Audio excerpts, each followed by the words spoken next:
Hello, everyone. Uh, Good morning, good afternoon, and good evening.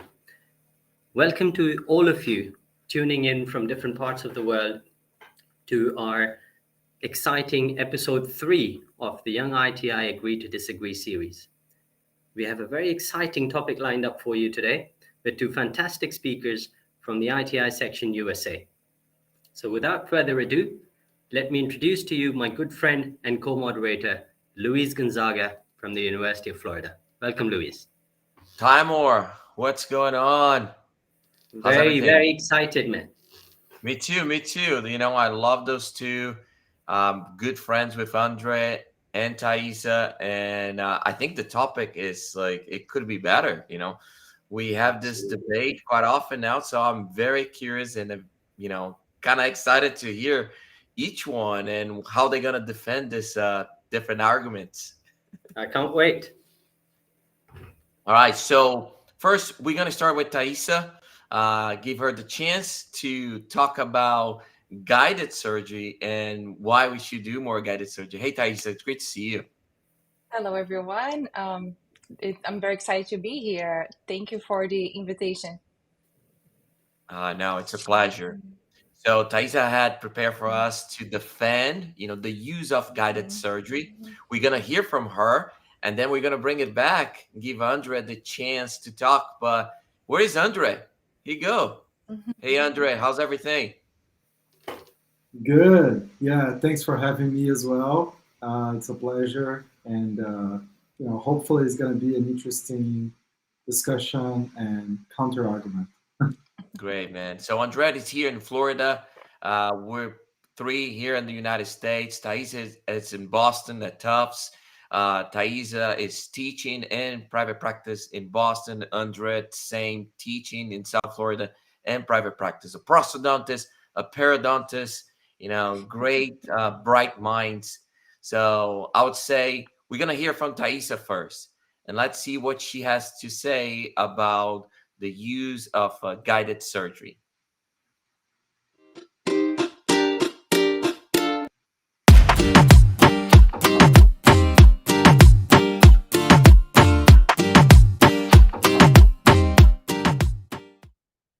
Hello, everyone. I am Thaisa Bordin. I'm a prosthodontist, and I work both in private practice as well as an assistant professor at Tufts University School of Dental Medicine here in Boston.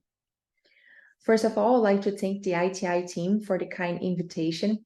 It is an honor to be part of the session with Dr. Souza, as well as with the moderators, Dr. Gonzaga and Dr. Kamran. Thank you so much for joining us. I'll be discussing guided dental implant surgery, achieving predictable treatment outcomes. Today, I'd like to briefly share with you the relevance of using digital technology in implant dentistry, and also the significance of digital planning and computer-assisted surgery, along with clinical examples of the application of the workflow, and we'll end with some final remarks. Well, starting with the why. Why use digital technology in implant dentistry? Well, implant malpositioning caused several problems related to the obvious higher risk of damaging important anatomical structures, as well as lead to poor prosthetic outcomes and increased challenges in the restorative phase. Furthermore, as we can see from this study, implant malpositioning increased drastically the risk of periimplantitis, with even much higher impact compared to well-known risk factors as smoking or cement retained restoration. In that perspective, most mistakes made from the surgeons due to the time for decision-making. During implant placement, there are several factors that could lead to wrong decisions, including limited surgical time related to the use of local anesthesia, restricted visualization of the operation field, and mental transfer of the two-dimensional radiographs into the three-dimensional surgical environment. When placing an implant on the conventional implant planning and freehand surgery methods, most of the decisions are done during surgery. On the contrary, when placing implant through the digital implant planning and guided surgery workflow, most of those important decisions are made before the surgery, during the planning phase. And the surgeon is well prepared, already know what to expect during surgery.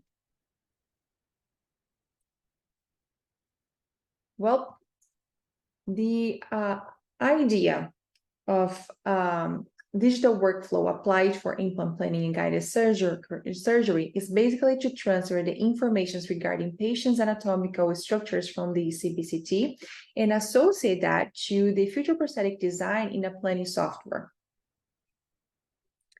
For that, we need 3 files: the CBCT and the corresponding 3D image reconstruction, an impression of the dentulous arch, and one from the wax-up, mock-up, or appropriate temporal restoration.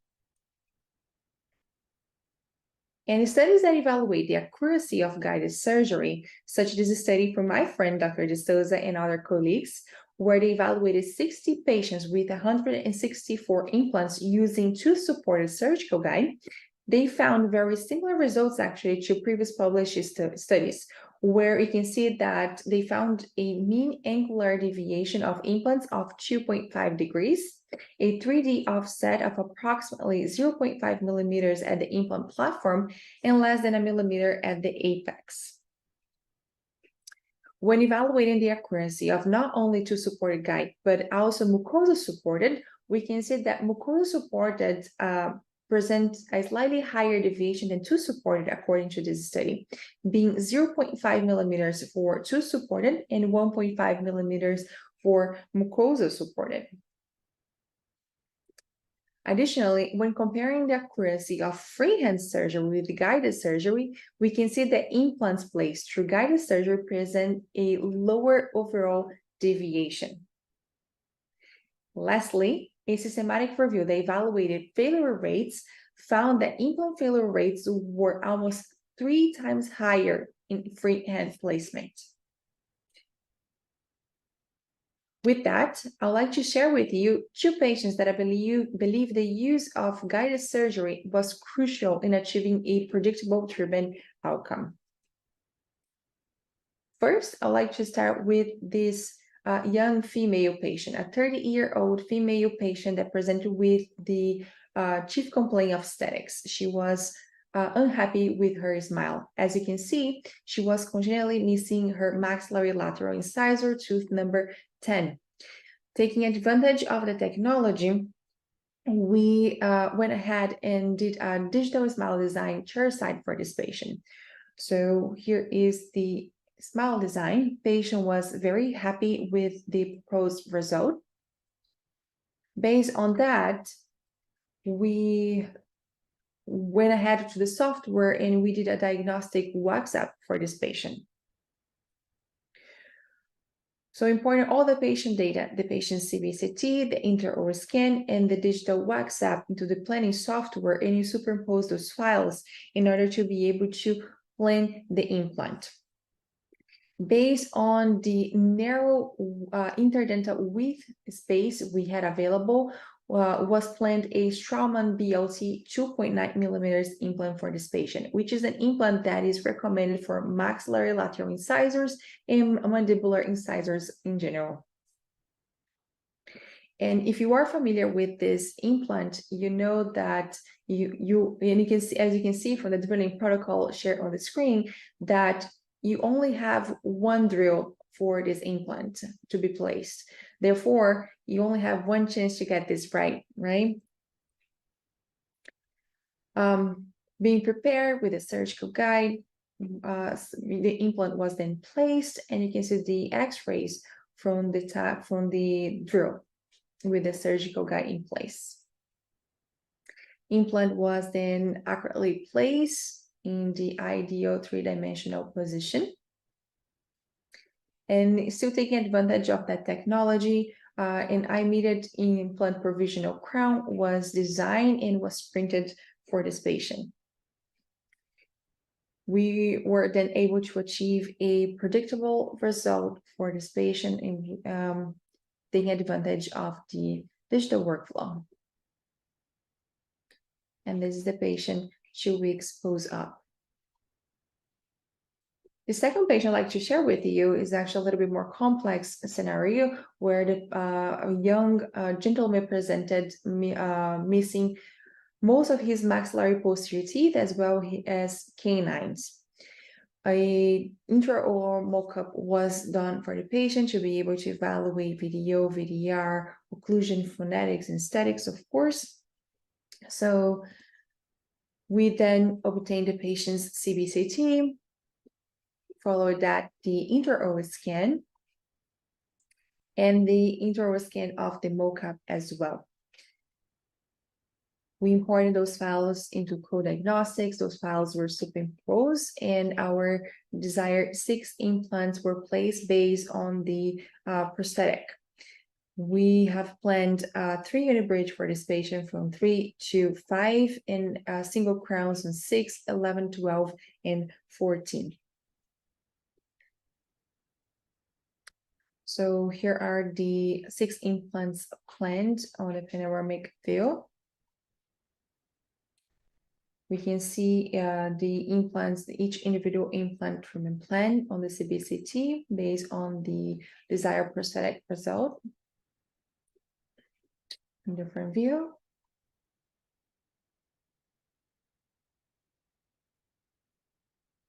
Based on that, the surgical guide was designed and then was printed for this patient.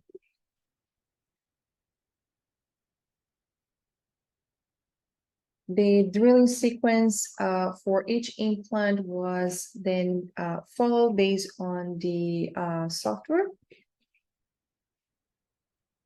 Time for surgery. Surgical guide was fitted in the mouth. The fit was confirmed. The 3 implants on the maxillary posterior right side were placed. And then the 3 implants on the maxillary left side were placed. And as you can see, we were able to achieve a very similar result clinically from what was planned on the software. This is the patient 8 weeks post-op on the left, 12 weeks post-op on the right, and then 16 post-op. Final prostheses were then fabricated for this patient. Again, a 3-unit bridge from 3 to 5, single crowns on 6, 11, 12, and 14, and having all the desired outcomes, the screw retaining restorations in the ideal location and ideal contour for this patient were done. And this is the final X-ray of the patient after the rehabilitation. Well, just some final remarks. In conclusion, correct implant position enables the final prosthesis to be optimally designed and decreases the risk of future biological complications. In my perspective, dental surgical guides are essential tools for dental implant surgery. They provide a precise, accurate roadmap for implant placement, which can help to improve predictability and success rate of the surgery, reduce surgical time, and improve the overall outcome for our patients. I'd like just to say a special thanks to my friends and colleagues, Priscila Meneghetti, Rafael Siqueira, Alissa Mariano, and Norde Souza for their collaboration. And here is my contact information in case you'd like to reach out. Thank you so much.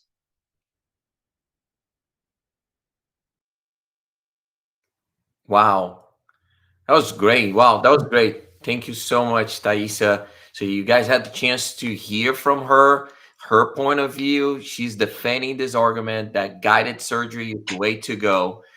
Please, you on Facebook, on YouTube, ask questions. We're collecting the questions here. Thaisa got a lot of comments, a lot of positive comments, some questions. So we're going to bring the presenters after Andre had the chance to give his counter argument, and we're going to answer some of those questions, and we're going to have more questions for them too. So next we have Andre. I mentioned to you, Andre is a periodontist, a friend of mine.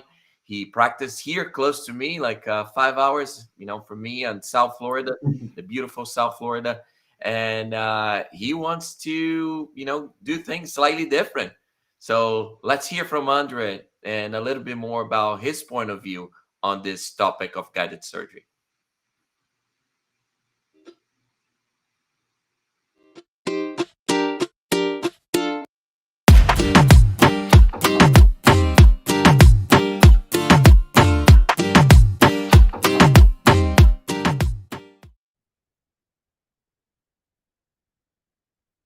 Hello, everyone. I'm Andre Souza. It's a pleasure to be here on this ITI Young event on Agree to Disagree. So my topic is about virtual implant planning and guided surgery indications and limitations. Well, having an implant placed on three-dimensional implant position allows not only ideal final prosthetic outcome, but also reduces the chances for future biological and prosthetic complications. Having an implant placed on ideal three-dimensional position also keeps the implant away from adjacent anatomical structures, such as adjacent teeth and some alveolar bone fenestrations. Like in this situation where a patient has some anatomical deviations on the palatal root of the second premolar is very close to the initial anatomy. So fixing this implant angulation sometimes is challenging doing completely freehand, and also visualizing where those anatomies are and where those roots are and how the anatomy looks like prior to the surgery makes it significantly easier for the implant to be placed. Well, for doing fully guided implant surgery, it does require us to proceed with virtual implant planning. However, doing virtual implant planning doesn't necessarily mean that we have to move forward with fully guided implant surgery. Virtual implant planning allows us to analyze the adjacent anatomical structures around the dentulous space, along with where the future prosthetic restoration is going to be. And this gives us more of an insight of the visualization of how the implant placement should be, considering all the adjacent anatomical structures. With recent advancements on guided implant surgery and also on virtual implant planning, our current softwares like Codiagnostics incorporated artificial intelligence into the process that now allows us to visualize the alveolar bone anatomy separated from the teeth anatomy, and also allowing automated superimposition of the intraoral surface scan to the CBCT. This goes through a machine learning process where it also does automated nerve tracing. And the overall result of this is that it makes it much easier to utilize the software and easier for us to take advantage of the visualization process that these softwares allow us, especially if you're doing immediate implant placement. And we know that in the process for guided surgery, there is a sequence of a workflow that we follow, including the CBCT, the data acquisition, the data superimposition, and then the actual virtual implant planning, and the final surgical guide design and guided surgery. Well, we know that guided implant surgery has great advantages, particularly in cases where patient has a restricted bone available or restricted mesodistal space, or when we have multiple implants being placed simultaneously, such as in a full arch case, where we can not only utilize a surgical guide for the implant placement, but also for the immediate temporization process. However, we can find problems and hiccups on the way. And this starts with the data acquisition. The quality of the CBCT plays an important role in the process, and also the quality of the intraoral surface scan. If we don't have a good quality data, it's unlikely that you're going to have a successful guided surgery. Superimposing these two images, the CBCT along with the intraoral surface scan, also is one of the most critical aspects, because any discrepancy between that superimposition will automatically be transferred to the final implant position in the patient's mouth at the day of the surgery. We did a study at Tufts University where a couple of years ago, where we analyzed the influence of multiple zirconia crowns on the accuracy of image superimposition.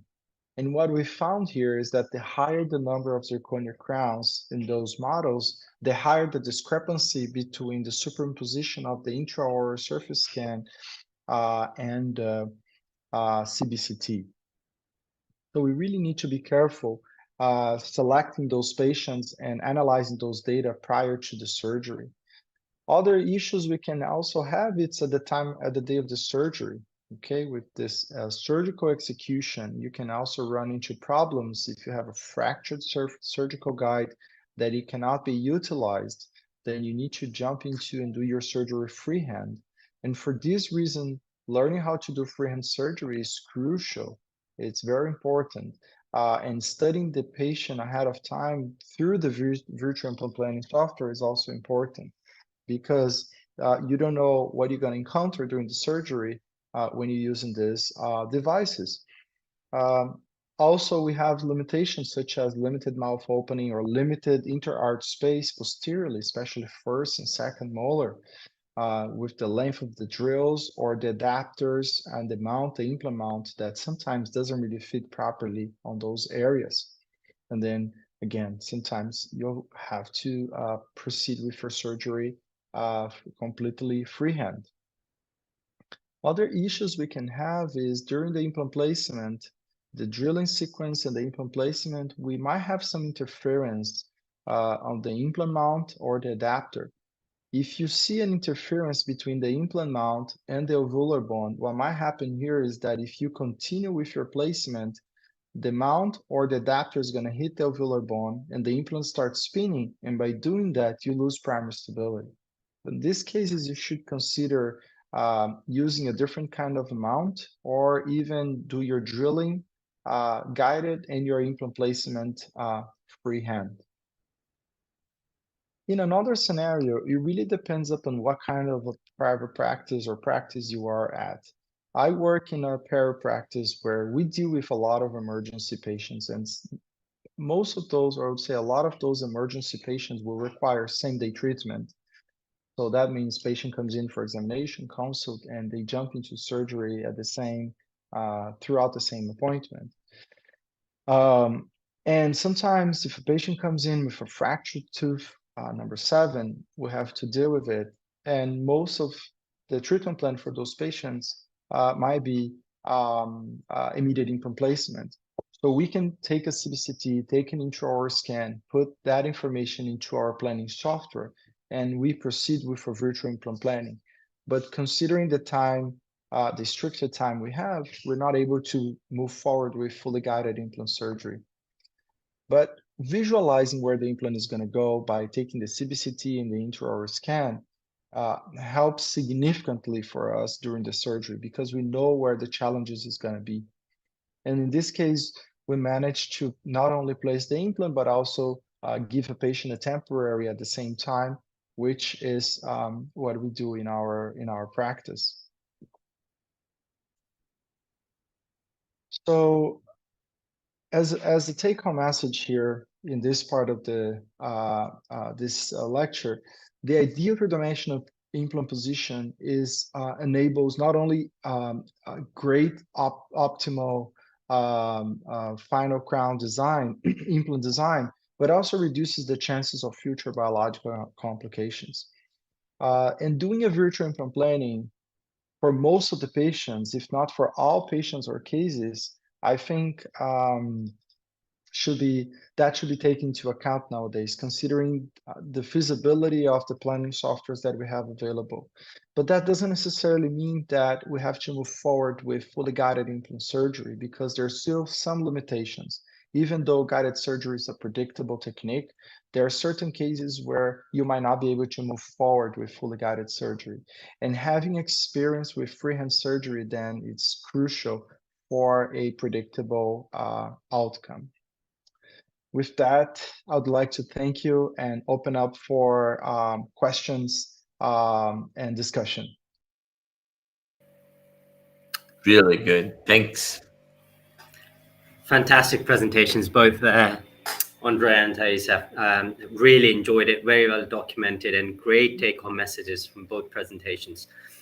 We've got quite a few questions lined up for you, but before we do that, let me just remind the audience about two fantastic events coming up from the ITI for them next year in May. The QR code should be coming up on your screen now. First one would be the Young ITI Day on May the 8th, which is in Singapore, the day preceding the World Symposium. The QR code can be scanned on your screen now, and followed by, obviously, the World Symposium, the biggest event in the calendar next year, ITI World Symposium, May 2024. So scan the QR code to get all the information or visit the ITI website. Right, guys, this is for both of you. Comes all the way from the US, from Eddie, who is part of our Young ITI Global Committee. Eddie is asking if, I suppose, Andre, we'll start off with you. If you have done your implant drilling guided, and for whatever reason, as you showed very nicely in one of your cases, you cannot place the implant through the guide, how do you control the vertical position? Well, you need to determine the reference, right? And if you don't have another surgical guide with a reference where your future crown is going to be, I would advise to use the adjacent teeth and just making sure that you know exactly where your future crown margin is going to be in order to have the right depth of the implant. Especially like in the case that Thaisa showed of the lateral incisor, particularly on congenitally missing lateral incisor, it's very common to see implants placed too shallow. And that's a major problem because we either have an unpleasant static outcome or sometimes we're going to find patients with a ridge lap in the facial where patients cannot perform hygiene. So, but I would say using adjacent teeth as a reference if you don't have another physical reference to be utilized. Fantastic answer. Absolutely, I completely agree with you. Nothing worse than a shallow placed implant. I don't agree. I don't agree. You don't As agree? a moderator, I need to moderate, but I can say, Andre, what is the only tooth that correlation of the adjacent teeth will be valid on the mouth is the center incisor, right? The CEJ of the adjacent teeth on the center incisor is the same, but you just gave an example of a lateral incisor. So as a surgeon, if I go by the CJ of the center incisor of the canine, that doesn't correspond to a lateral incisor, right? Right. Well, yeah, you need to know exactly where the margin is going to be. And then not utilizing, we say use as a reference, but not as specifically with the same depth or measurement. So Luiz, hold that thought. That's a very good point. And I suppose we all have our own way of dealing with those. But I would like to hear Thaisa's point of view on that as well. Absolutely. Actually, I didn't share this, but on that case, we also printed a guide for the lateral. So we knew exactly where the future CJ would be. So there will be like wings on the adjacent teeth on both central and canine with the shape of the lateral in a printed guide, where we did an osteoplasty on the area before the implant placement, because in congenitally missing teeth, we normally have excess bone actually, right? So if you place in the bone level, or you're placing too shallow. So there was an osteoplasty performed before, and then the implant was placed based on that additional guide. So there were actually two guides on that case, which you could do easily with if you're doing a freehand surgery. You could also do something similar to that. You don't have to necessarily print, but defending the printed is way easier when better controlled. Luiz, thank you, Thaisa. That's a great answer. Luiz, coming back to your point on that, and without giving away too much and keeping neutral, I'm a big fan of guided surgery, but I still believe in taking a vacuum form of the wax up to the surgery every time, especially when it's an aesthetic case. Where if you know that you, for whatever reason, we all know that if you've done enough, then at some point you will end up in a position where you won't be able to put the implant through that guide sleeve for one reason or another. Having that vacuum form, which is cheap to produce, with you, even if you're doing guided, really does help. What do you And think?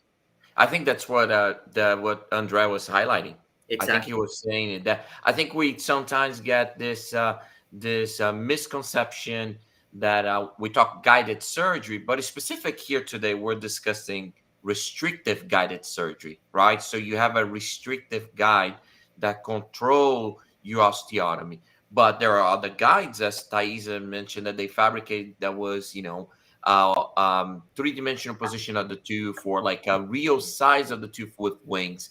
Taimoor, you just said, a vacuum form that transfer that.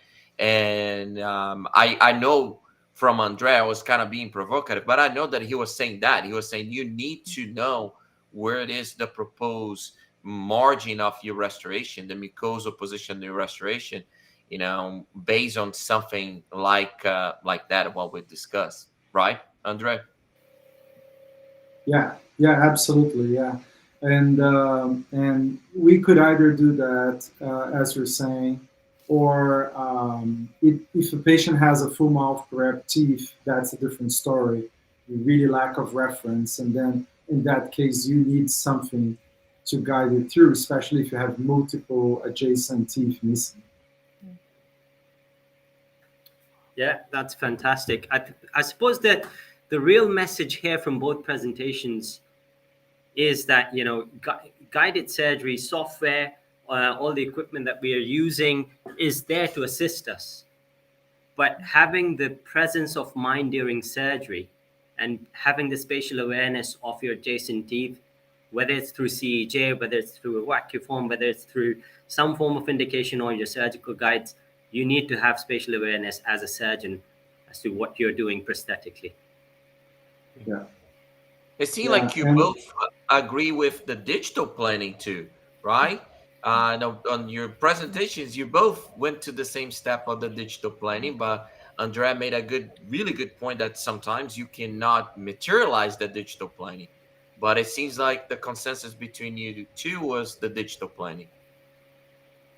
yeah, I feel there's no reason not to do virtual planning nowadays, considering how easy it is for us to incorporate that CBCT into our practice and use the patient three-dimensional information for income planning.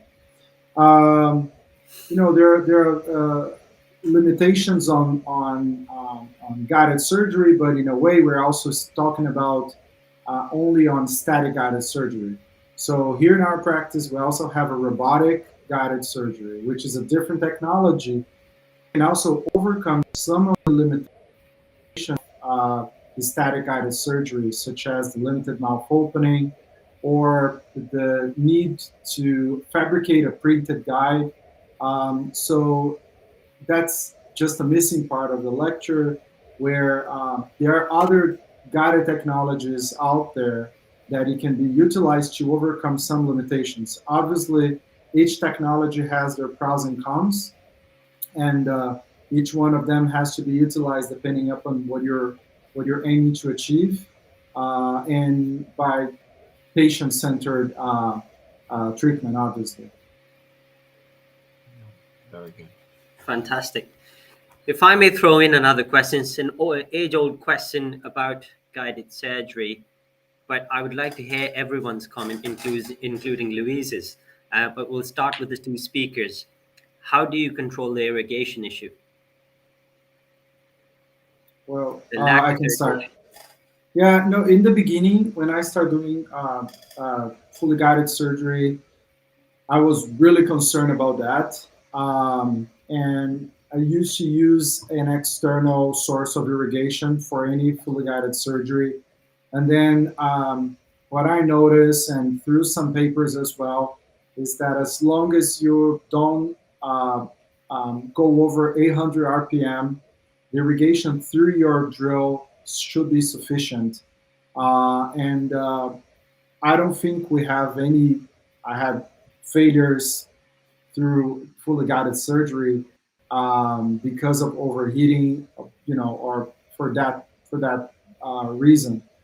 So I believe if you use a relatively low RPM, something below 800, and making sure, especially patients with type 1 bone, that when you're drilling through, you gotta take your drill out, make sure you get saline through the drill and inside the preparation bed while you're doing your drilling process. And I think you can overcome the irrigation problem like that. But to me, it's not an issue, honestly. Thaisa? I completely agree with Andrea. I think the studies have shown that the irrigation is not an issue with guided surgery as long as you control the RPM on the drills. Fantastic. Luiz, would you like to add to that?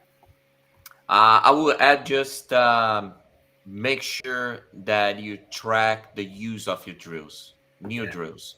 We had, seen colleagues having issues because it's something you're busy, your team maybe lose track of that, and you may be using those drills for years now, and you start having problems, right?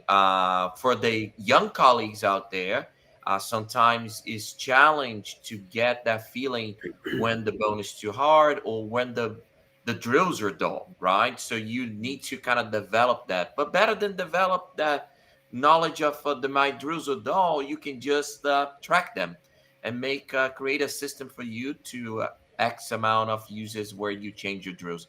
Having what Andre and Thaisa mentioned associated with sharp new drills will really minimize this issue. Yeah, absolutely. Couldn't agree more with all of those comments. Fantastic. Another question. This is from me now for both of you. I noticed in both of your presentations very nice surgical guide designs. Any particular comments you would like to make about specific guide designs, especially in situations like freehand saddles? Do you do anything different? Well, yeah, it's. I do have some comments on that. In the beginning, guided surgery or static guided surgery was designed mostly for flapless surgery, right? So I remember when I started doing guided surgery, the surgical guide designs were really inappropriate for flap surgery. So, and it's interesting how the surgical guide designs start changing as we're doing more flap surgery, as we're doing more, multiple implants with an open flap design, doing tooth supported, and sometimes also getting some tooth and mucosal supported surgical guides, like the hybrid kind of a design. So I think nowadays we have a pretty much a very flexible way of designing surgical guides depending upon the needs. And this is really, you can use fixation pins, you can use mucosal support, you can use tooth support. It's just, there's a myriad of options that you can use as support for, especially in patients with multiple missing teeth. But I think the structure is very important, especially if you're doing a 3D printed surgical guide made out of acrylic. There are some certain thickness that you should respect and that we should follow in order to avoid fracture. And I think at least around the sleeves, it should be something about 4 to 5 millimeters, something like that, in my experience. And then just make sure the connectors are thick enough in between. But if you follow those steps, then they're pretty. That's pretty much what it is.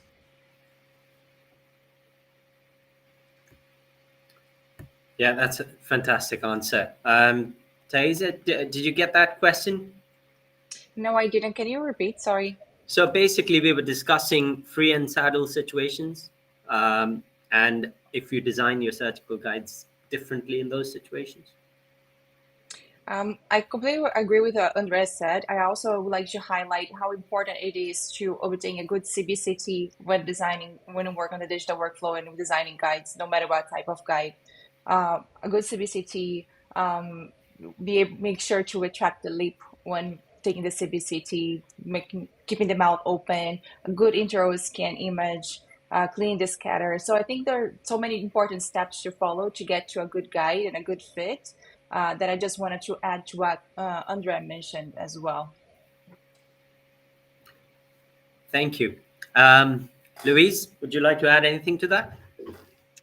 No, I have actually a question for the educators. You know, both of our presenters here are educators. They are teaching. And how do you incorporate this those two philosophies, right? Where you both show data actually favor to guided surgery, but some limitations and maybe some reasons not to do guided surgery. So how do you teach that? What do you think that it's the best philosophy for the young colleagues out there to learn? You know, with a guide, without a guide, with a hybrid concept, how you incorporate those two things. Yeah. Well, Thaisa, maybe first. okay, Thaisa, go ahead. Ladies first. Okay, so at Tufts, we in the past we used to do a lot of freehand surgery, and we were teaching freehand surgery a lot until we were able to incorporate more digital technology. And now we are very much focused on all guided surgery. So we do expect our residents and even pre-doc students to understand the basics of implant dentistry. So they need to understand the traditional methods first to be able to, and the foundational knowledge to be able to get to the guided, because guided also requires some training, right, to be able to get there. So we teach a combination of both. Okay. Andre? Well, what I found is that if you get into a complication on guided surgery, it's much harder to overcome compared to a freehand surgery. So guided surgery make it very, let's say, much easier process and more efficient. But if you run into a problem, it's harder to reverse. So with that in mind, I think the way we should teach is really following the traditional protocol, which is making a vacuum form or using some sort of reference for where your implant is supposed to go. Because going fully guided, you're really drilling through the sleeve or through that hole, and you don't really have to worry about all those references. So you can, if you lose your surgical guide, you lose, it's like a GPS that you get lost in the way, in my opinion. Then you don't know where to go. So that's why I think you first need to know how to ride on the road without a GPS. And then once you know the way, if you want to check on traffic, if you want to get shortcuts, then you put your GPS on full time. So I'm a true believer on learning how to do freehand surgery, be very comfortable on dealing with repositioning your pilot drill, your your first pilot or your first twist drill. If you need to make any corrections, and then once you're comfortable about dealing with complications as far as three-dimensional position on freehand surgery, then I think the student will be ready to start doing more of a guided surgery. Obviously, if you're dealing with a full arch situation, that's a different story, because a full arch situation is a more advanced and complex case. So I think you should do 100% guided surgery for those cases, especially in the academic environment. However, they should be already feel comfortable about doing guided surgery at that point. But that's my thought on that. Yeah, I think that's an excellent answer. Really good point. Really good point. And I really love that you touch it in the end with the SAC classification. What it is an incredible tool provided, by the ITI for the everyday clinician. and it will guide you in many of your decisions. And you just highlight, including the decision of using a restrictive guide or not. A lot of the treatment that you both highlighted today, that you shared today, and Thaisa made a point with that, with the lateral incisor, with minimal space, right? Very challenging situations. And in the SAC classification, for sure, that would be advanced or complex, right? And it has an extra indication for you for a restrictive guide. And I would say, if I'm hearing correct from Andre, you like, you have your chance to develop your skills, to grow your knowledge with straightforward situations where you can manage a little bit better, or with a more a less chance of a risk without a guide or a restrictive guide, and then evolve from there, right, Andre? Yeah, absolutely. Yeah, that's what I mean. I think if I could just add to that a little bit as well, not just because I'm not in academia, but I'm in private practice, but I suppose it applies exactly the same in private practice as well. The most important thing here is that, what you don't, first of all, I completely agree with what Andre said. You need to have the surgical skills. A surgical guide is not a get out of jail free card for lack of surgical skills. I mean, I think that point has been made by both of them. It's crystal clear. But the most important thing is, when you start your journey in guided surgery, the last thing you want to do is pick the most complex case that you can pick, because you need guided surgery for that, because you don't know whether your workflow is working. It's all well to hear it from Andre and Thaisa, who've been doing it for a long time. But if I'm starting on day one, I don't know if my workflow is going to work. I don't know if things that I've done, if I'm using an external lab, if all of that is going to come together. So if you pick a case which is the most complex case, close to an anatomical structure, two adjacent implants, a narrow space for a lateral incisor, and then something isn't going right, you're going to mess it up real bad. So like we were taught when we started our journeys in implant dentistry, pick a lower molar or upper premolar and start with a simple case, right? If you're starting with guided surgery, you start the same way as well, in my opinion, because you don't want complex cases and then things are not going to plan, and then you end up in a situation where you have to do it freehand anyway. Exactly. Both techniques have a learning curve, in my opinion. All right, I've got another question here for you. Andre, you touched upon it in your presentation. A patient with a mouth full of metal. How do you deal with that situation of beam hardening and scatter? Yeah, If it's you interesting. do it guided. Yeah, it's interesting because sometimes the CBCT can be so misleading depending upon the quality of the CBCT that you have. I would say older CBCT generations, they have a really hard time to capture a good quality image on patients with a lot of implants, especially gold gold crowns or zirconia crowns created a lot of scatter. There are a few ways we can overcome that. So if a patient has a PFM restoration, it's easier because usually the cusp of the PFM can be seen on the CBCT. So you can easily superimpose with your intraoral surface scan. If not, then what you gotta do is create some references, pretty much the same way that we do like a new references for,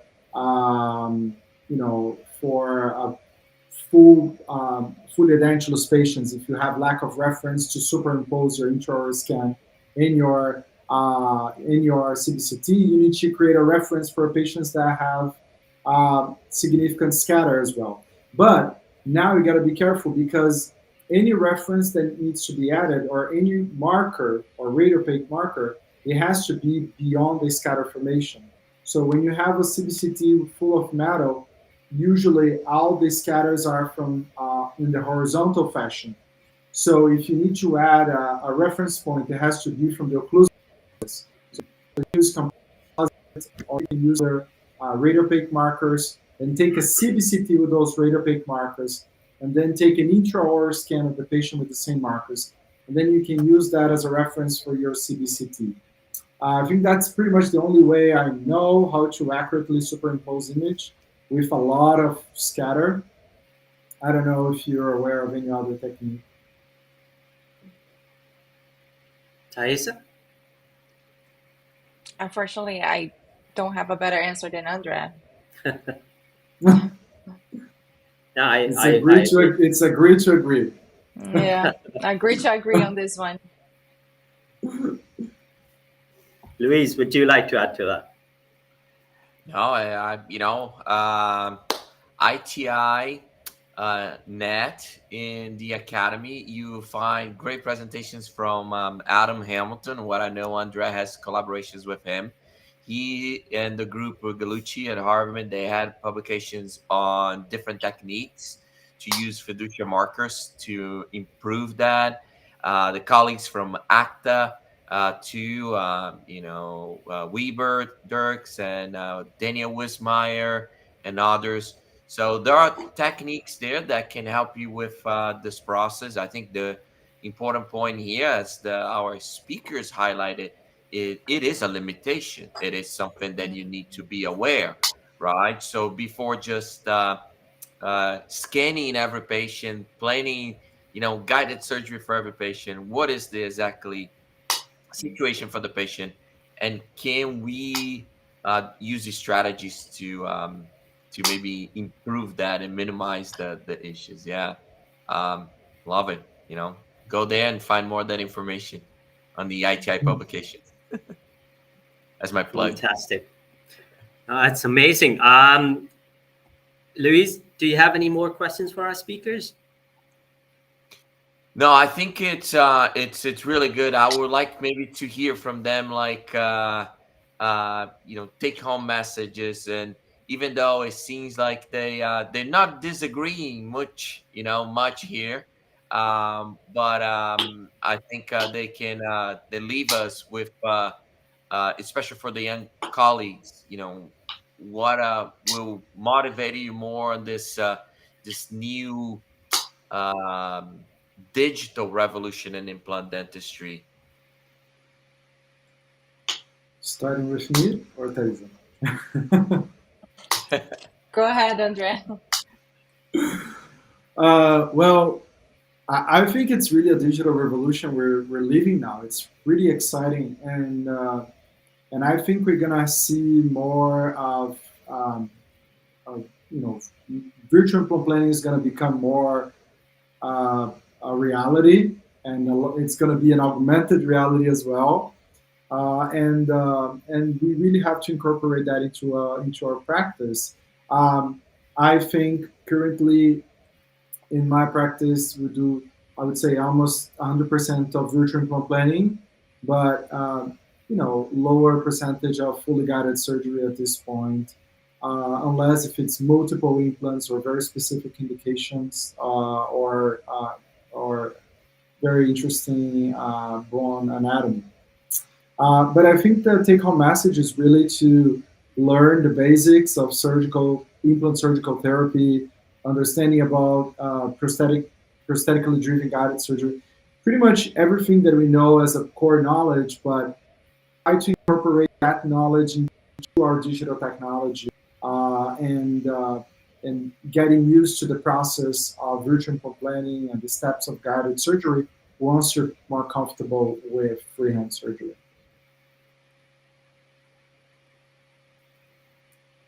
I'm gonna have to defend the guided surgery, right? And I'm gonna Yeah. say that the technology is available there, and we have to take advantage of it. So as a prosthodontist, I really prioritize a good position on accuracy on the implant. We have so many cases that are a challenge to restore. The implants are beautifully placed, but not in the right ideal position for the prosthesis. So I do. I really like to take advantage of the technology in that sense of using it to make a faster surgery, a more accuracy placement, have the patient less time on the chair, being less invasive. So whenever possible, take advantage of the technology that's out there. That's great. Taimoor, I gonna say, my thanks and bye. Thank you so much, Taimoor and the ITI team and the Young ITI for this initiative, and for having me as a moderator.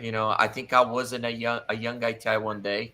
Maybe I don't fit on that category anymore, but I'm glad to be here. And thank you, Andre and Thaisa, for taking your time, for preparing this for us, for being here after, I'm sure, a long day of clinical and teaching activities. So thank you so much. I'm looking forward to see you all, and especially I'm looking forward to see you all in Singapore. That would be amazing. So thanks, Taimoor. Luiz, thanks a lot for that. Thank you for a great session. Andre, Thaisa, amazing presentations, very well documented, and a great Q&A session. So both of you, thank you for all your effort, and thank you for agreeing to disagree with us or with each other, even though it wasn't as fiery as we would have liked it to be. But I suppose the take-home messages were fantastic. The answers were amazing. I would also like to thank both of you on behalf of the Global Young ITI Committee for accepting, to present today. On behalf of the Global Young ITI Committee, I would also like to thank all the audience, people who joined and they submitted questions for us. Please tune in to our social media channels, on Instagram and Facebook and YouTube, for future episodes of Agree to Disagree, and looking forward to seeing you all in Singapore next year. Goodbye. Thank you. Bye-bye.